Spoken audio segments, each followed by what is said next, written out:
சும்மா நாங்க அவ்வளவு கஷ்டப்பட்டோம், ஒருத்தரும் கூட வந்து என்னன்னு கூட கேட்கல. எங்க சொந்தவங்கெல்லாம் எதுவும் ஒண்ணுன்னா வந்து நின்றுவாங்கப்பா, உதவி செஞ்சுருவாங்க. எல்லாரும் ஒரே மாதிரியே இருக்க மாட்டாங்கல்ல. எங்க சொந்த பந்தெல்லாம் நாங்க கஷ்டப்படுறத பார்த்தா சந்தோஷம் தான் படுவாங்க. நல்லா கஷ்டப்படட்டும் அப்படின்னு சந்தோஷம் தான் படுவாங்க. எங்க சொந்த பந்தெல்லாம் வேஸ்ட். ஓகேவா? வாங்க. என்ன பெரிய மாநாடே நடக்குது உங்களுக்கு. அட வாங்க உட்காருங்க. சும்மா நாங்க 2 பேரும் பேசிட்டு இருந்தோம். என்ன பேசுறீங்க? ஏதோ கேட்டீங்கல்ல. எல்லாம் கேட்டுக்கிட்டு தான் இருந்தேன். சொந்தத்தை பத்தி நிறைய பேசுனீங்க, சொந்தத்தை பத்தி நிறைய பேசுனீங்க, உறவு பத்தி பேசவே இல்லை.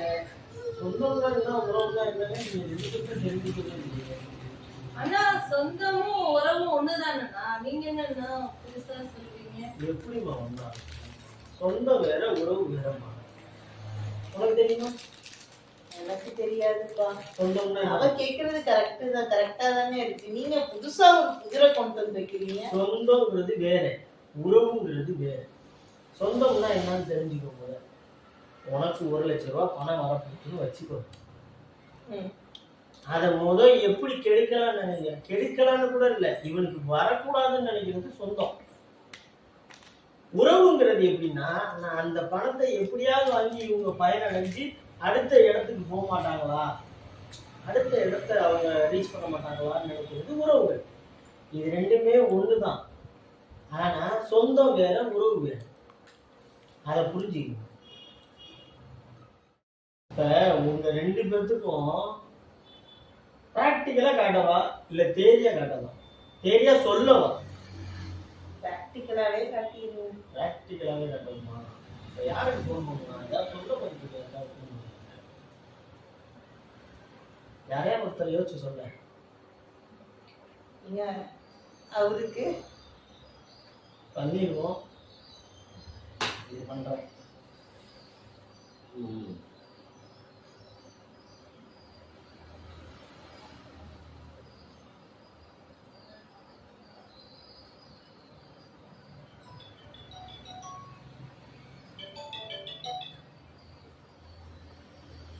ஹலோ, என்ன மாப்பிள்ள, நல்லா இருக்கீங்களா?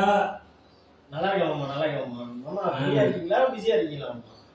என்ன பிரியுமா? மாப்பிள்ளைக்காக எப்போதும் பிரிதான். நம்ம சொல்லுங்க மாப்பிள்ள, என்ன விஷயம்? இல்லை மாமா, ஒரு முக்கியமான விஷயம். அந்த இதில் யோசிச்சு பேசுறீங்க. யார் மாப்பிள்ள? இல்லை மாமா, இந்த இதில் யோசிச்சு பேசுறீங்க. ஹலோ. வணக்கம்மா, சாப்பிட்டீங்களாம்மா? நல்லா இருக்கீங்களா? நல்லா இருக்கோனே. பாப்பாலாம் எப்படி இருக்கு? எல்லாம் நல்லா இருக்காங்கம்மா.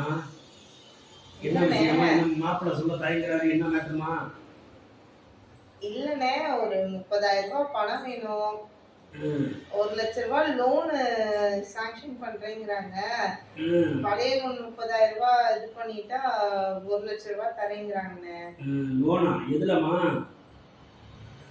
பேங்க்ல கொடுக்குறேனாங்கனே. அதான் சரி உங்கள்ட்ட கேட்டு பார்க்கலாம்னு தானே. அவரு உங்கள்ட்ட எதுவும் சொல்லலையானே? சொல்லலையே. ஆமா, லோன் இல்லாம ஏமாத்து வேலைமா. அதை பார்த்துக்க என்னான்னு. நம்ம பக்கத்து கந்தசாமி அப்படிதாம்மா ஒரு தடவை லோனு அலைஞ்சான். அவன்கிட்ட ஒரு 20-30 வாங்கிட்டு ஏமாத்திட்டாங்க. கொஞ்சம் பார்த்துக்க என்னான்னு, ஏமாத்திக்க கொஞ்சம் கவனமா. இது 1 நிமிஷம், இதை ஃபோன் வராப்புல இருக்கு, நான் லைனுக்கு வரேன். 1 நிமிஷம் இருமாங்க. மாமா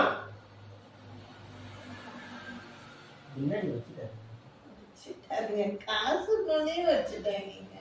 காசு கொண்டு வராத போன கூட வராம. அதான் போனே வந்திருக்காது.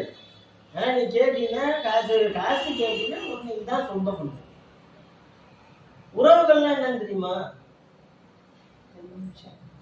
ஒருத்தவங்க சும்மாவே உட்காந்துருக்காங்க. இவங்கள்ட்ட என்ன சொன்னா, பாத்தியம்மா சொந்தம் இதுதாம்மா சொந்தம் அப்படிங்கிற எக்ஸ்பிளனேஷன் கூட. இப்ப தெரியுதாம்மா சொந்த பந்தம்னா என்னன்னு? வராத போனையே வந்துருக்குன்னு சொல்லி கட் பண்றாங்க பத்தியா. என்னமோ பிஸியா இருக்கிற மாதிரியே நினைப்பாங்க. ஆனா பிஸியெல்லாம் இருக்க மாட்டாங்க. சும்மா பேசுறது அப்படி பிஸியா இருக்கிற மாதிரி. நான் இங்க இருக்கேன், அங்க இருக்கேன், அங்க இருக்கேன், இங்க இருக்கேன் போடுங்க. எங்கேயும் இருக்க மாட்டான். போய் பார்த்தீங்கன்னா வீட்டுல தான் இருப்பாங்க. ஆனா போன் போட்டீங்கன்னா சொந்த பந்தம் இப்படிதான் பேசும்.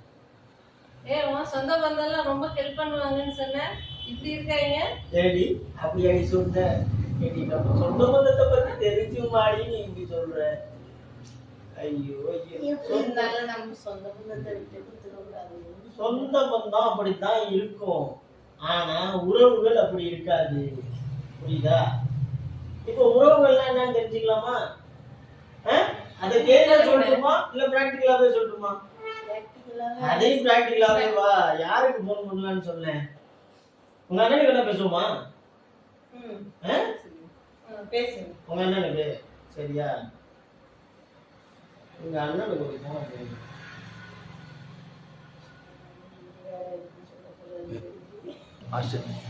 உறவுகள்ல உங்க அண்ணனுக்கு போன் அடிக்குமா? ஓகே. ஒரு செகண்ட் கட் பண்ணு. சரி பண்ணு.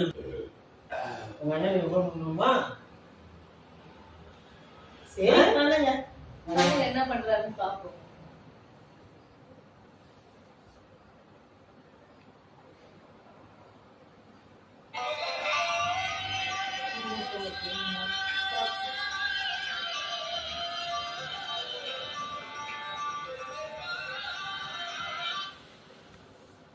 மாமா வணக்கம். சொல்லுங்க மாமா.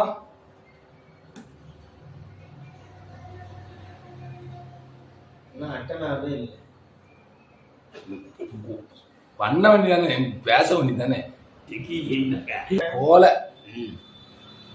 அண்ணனுக்கு போன் பண்ணுவோமா? பண்ணுங்க. பாப்போம் என்ன சொல்றாரு. என்ன சொல்றது?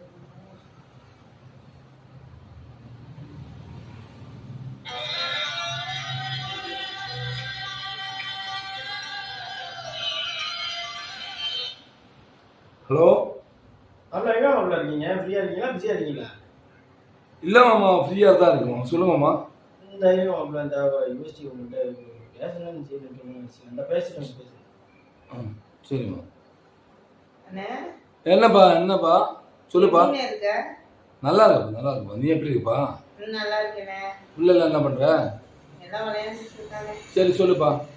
ஒன்றும் இல்லைண்ணே, ஒரு 30,000 ரூபாய் பணம் தேவை. சரிப்பா நீ அக்கௌண்ட் நம்பர் அனுப்பப்பா, நான் அனுப்பி விடுறப்பா. சரிண்ணே. சரிப்பா. அக்கௌண்ட் நம்பர் அனுப்பி. எதுக்குன்னு கேட்டாரா? இல்ல என்ன விஷயம் கேட்டாரா? இல்ல எது போட்டு விடுறேன்னா அக்கௌண்ட் அனுப்பி உடனே போட்டுருக்கேன். இதுதான் உறவு. உறவுகள் என்னைக்கு சொந்தமாகாது, சொந்தங்கள் என்னைக்கு உறவுகள் ஆகாது. சொந்தம் தான், உறவு தான். சொந்தக்காரன் வராத போனே வந்துச்சுன்னு சொல்லுவான்.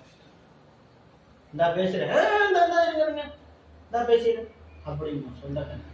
ஆனா உறவுகள் வந்து நம்மகிட்ட உண்மையா இருப்பாங்க. அவங்களுக்கு நம்ம சரியா நடந்துக்கணும். அதே மாதிரியே சொந்தத்துல வாங்கினாலும் நம்ம சரியா நடந்துக்குவோம். அது அவங்களுக்கு தெரியாது. முன்னாடி நம்ம ஏதாவது ஒரு தவறு பண்ணியிருப்போம். அந்த தவறையே நினைச்சுக்கிட்டே வாழ்நாள் முழுக்க இவன் இப்படிதான் இருப்பான்னு நினைப்பான் சொந்தம். அதே மாதிரியே உனக்கு 1,00,000 ரூபா பணம் வரப்போகுது அப்படின்னா அதை வைத்தறிச்சல் படுறது யாருன்னு கேட்டீங்கன்னா சொந்தம் தான் படும். ஏன் அப்படி படுதுன்னு கேட்டீங்கன்னா, நம்ம நல்லா இருக்கணும், ஆனா அவனுங்களை விட நம்ம நல்லா இருக்கக்கூடாது. அதுல சொந்தம் வந்து உறுதியா இருக்கும். ஆனா உறவுகள் அப்படி இருக்காது. நீ முதலமைச்சர்